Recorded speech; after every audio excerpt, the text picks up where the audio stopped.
السلام علیکم ورحمۃ اللہ وبرکاتہ۔ میں پھر سے ایک نئے ویڈیو کے ساتھ حاضر ہوں۔ اس ویڈیو کے اندر ہم ایک بہت پیاری اور بہت زبردست دعا سیکھیں گے۔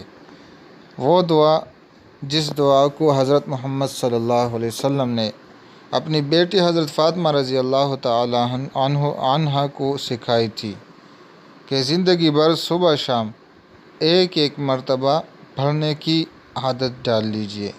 یعنی یہ دعا صبح اور شام، صبح ایک مرتبہ پڑھنا اور شام کے وقت ایک مرتبہ پڑھنے کی عادت بنائیے۔ تو دعا یہ ہے: یا حی یا قیوم برحمتک استغیث اصلح لی شأنی کلہ ولا تکلنی الی نفسی طرفۃ عین۔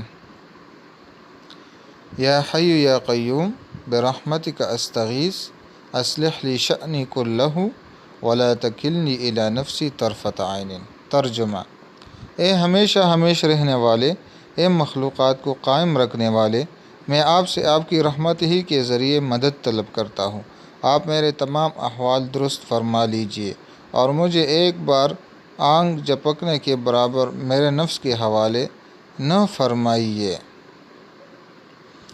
تو یہ دعا کا ترجمہ ہے، اور دعا کی فضیلت یہ ہے کہ جو شخص یہ دعا ایک مرتبہ پڑھ لے، گویا اس نے دنیا اور آخرت کی بھلائیاں حاصل کر لی۔